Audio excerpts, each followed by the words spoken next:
السلام علیکم ورحمۃ اللہ وبرکاتہ۔ بسم اللہ الرحمن الرحیم۔ الحمد للہ رب العالمین والصلاة والسلام علی نبینا محمد وعلی آلہ واصحابہ اجمعین، اما بعد۔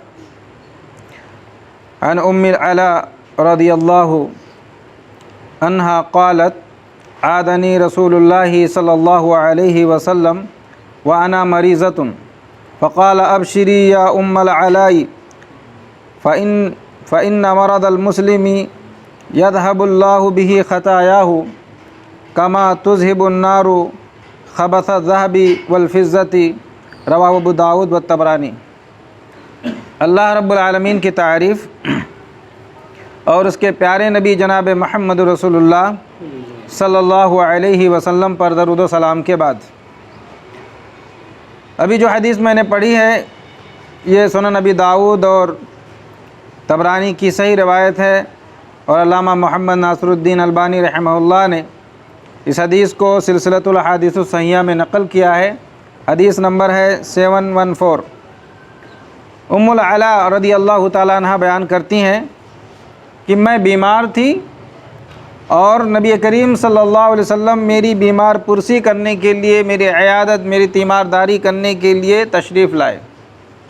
معلوم ہوا کہ اگر کوئی مسلمان بیمار ہو جائے تو اس کی عیادت اور اس کی تیمارداری کرنے کے لیے اس کے گھر جایا جائے، یہ ایک مسلمان کا حق ہے۔ اللہ کے رسول صلی اللہ علیہ وسلم نے فرمایا اذا مرض فعدہ، جب تمہارا مسلمان بھائی بیمار ہو جائے، وہ کسی مرض میں مبتلا ہو تو اس کی عیادت کرو۔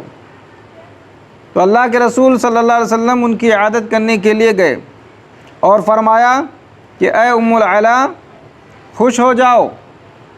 آپ صلی اللہ علیہ وسلم نے انہیں کہا کہ خوش ہو جاؤ، انہیں خوشخبری دی۔ معلوم ہوا کہ جب ہم مریض کے پاس جائیں تو اس کے پاس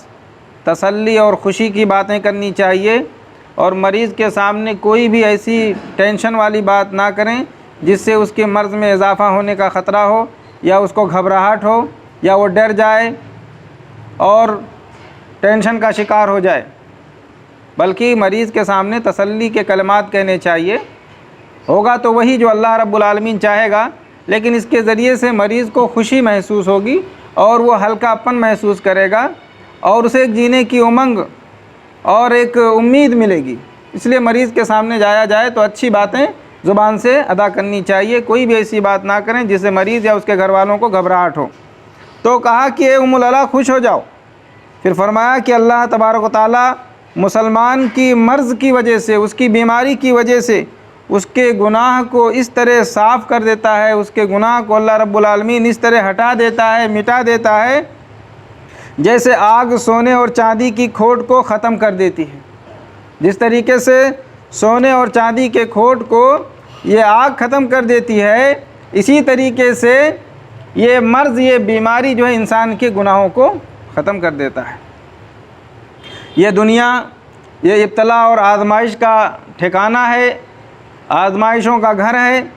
اس دنیا میں انسان کو مختلف آزمائشیں اور پریشانیوں کا شکار ہونا پڑتا ہے۔ انہی آزمائشوں میں ایک چیز بیماری ہے۔ اللہ رب العالمین کبھی ایک مسلمان کو، ایک مومن کو مرض کے ذریعے، بیماری کے ذریعے اللہ رب العالمین آزماتا ہے۔ کبھی یہ بیماری ہمارے لیے آزمائش ہوتی ہے، ہمارے لیے بلندی درجات کا سبب ہوتی ہے، کبھی جو ہے یہ ہمارے گناہوں کا کفارہ ہوتی ہے۔ ہر بیماری کو دیکھ کر کے یہی سمجھا جائے کہ کوئی گناہ ہو سکتا ہو اور اس کے ذریعے اللہ رب العالمین ہمیں آزمائش سے دوچار کر رہا ہو، اور اس کے ذریعے سے اللہ رب العالمین میرے درجات کو بلند کرنا چاہتا ہو، اور میرے خطاؤں کو، میرے گناہوں کو اللہ رب العالمین مٹانا چاہتا ہو۔ مسند احمد کی صحیح روایت ہے، ابو ہریرہ رضی اللہ تعالیٰ عنہ بیان فرماتے ہیں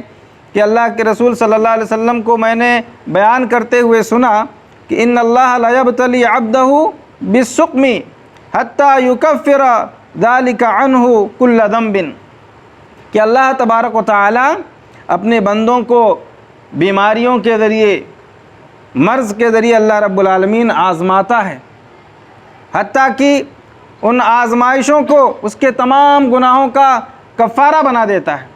اللہ رب العالمین اس بندے کو آزماتا ہے. بندہ جب صبر کرتا ہے، حوصلہ دکھاتا ہے اور ڈٹ کر کے اس بیماری کا مقابلہ کرتا ہے تو اللہ رب العالمین اس کے اس مرض کو، اس کی بیماری کو، اس کے گناہوں کا کفارہ بنا دیتے ہیں. اور مسند احمد ہی کی صحیح روایت ہے، حدیث قدسی ہے، اللہ تبارک و تعالیٰ بیان کرتا ہے کہ اذا ابتلیت عبدا من عبادی مؤمنا، کہ جب میں اپنے کسی مومن بندے کو بیماری کے ذریعے، مرض کے ذریعے، کسی آزمائش کے ذریعے، مصیبت کے ذریعے میں جب اس کو آزماتا ہوں، جب میں اس کے ذریعے اس کو آزماتا ہوں، فحمدنی وصبر علی ما ابتلیتہ بہ، اور میں نے جس چیز کے ذریعے اس کو آزمایا ہے، چاہے وہ بیماری کے ذریعے ہو یا اور مالی نقصان کے ذریعے ہو یا اس کا کوئی عزیز مر گیا ہو، اگر میں اس کو آزماتا ہوں اور وہ میری تعریف کرتا ہے اور اس مصیبت پر، اس آزمائش پر وہ صبر کر لیتا ہے، تو فرمایا فَإِنَّهُ يَقُومُ مِن مَسْجَعِهِ ذَلِكَ كَيَوْمٍ وَلَدَتْهُ أُمُّهُ مِنَ الْخَطَايَا. تو اللہ کے رسول صلی اللہ علیہ وسلم نے فرمایا کہ وہ اٹھتا ہے جس دن اس کی ماں نے اسے جنا تھا تو وہ گناہوں سے پاک اور صاف تھا، ایسے ہی وہ جب وہ مرض سے شفا یاب ہوتا ہے، جب وہ اس آزمائش اس کے اوپر سے ختم ہو جاتی ہے، تو جب وہ اٹھتا ہے تو جس طریقے سے اپنے بستر سے جب اٹھے گا تو وہ شفا یاب ہو کر کے جب اٹھتا ہے تو ایسے ہی گناہوں سے پاک اور صاف ہوتا ہے جیسے اس کی ماں نے آج ہی اس کو جنا ہو اور وہ گناہوں سے پاک و صاف ہوتا ہے، اس کا کوئی گناہ نہیں ہوتا. اللہ رب العالمین اس بندے کی ایسی حالت کر دیتے ہیں. اسی طریقے سے ایک اور روایت ہے، طبرانی ہی کی صحیح روایت ہے، اللہ کے رسول صلی اللہ علیہ وسلم نے فرمایا کہ اللہ رب العالمین ان العبد اذا مرض اوحى اللہ الی ملائکتہ، جب بندہ بیماری میں مبتلا ہوتا ہے تو اللہ رب العالمین اپنے فرشتوں کو حکم دیتا ہے، یا ملائکتی انا قیدت عبدی بقید من، یعنی میں نے اپنے بندے کو آزمائش کی بندھن میں مقید کر دیا ہے، چاہے وہ آزمائش بیماری کی ہو یا مصیبت اور پریشانی کی ہو، غربت کی ہو، تنگ دستی کی ہو، کوئی بھی آزمائش ہو، جب میں اس کو آزمائش کی بندھن میں مقید کر لیتا ہوں، قید کر لیتا ہوں، اگر میں نے اس کو فوت دے دیا، میں نے اس کو وفات دے دیا، اسی آزمائش میں، اسی مرض میں، اسی بیماری میں اس کی وفات ہو گئی، وہ مر گیا، تو میں اس کو بخش دوں گا. فرمایا کہ میں اس کو بخش دوں گا. اور اگر میں نے اس بیماری سے اس کو شفا دے دیا، وَإِنْ أُعَافِيهِ فَحِينَئِذٍ يَقْعُدُ وَلَا ذَنبَ لَهُ، اور اگر میں نے اس کو عافیت دے دی، شفا دے دی بیماری سے، تو فرمایا کہ وہ شفا یاب ہو کر کے ایسے ہی بیٹھے گا کہ اس کا کوئی گناہ نہ ہوگا. اللہ رب العالمین اس کو گناہوں سے پاک اور صاف کر دیں گے. یہاں ایک بات یہ بھی یاد رکھنا چاہیے کہ بیماریوں کے جتنے بھی رنگ ہوتے ہیں،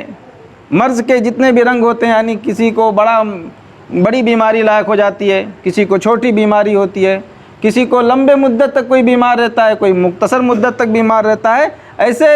مریضوں کے اور بیماروں کے بھی یہ مختلف رنگ ہوتے ہیں. جس کا مرض جتنا بڑا ہوگا تو آزمائش بھی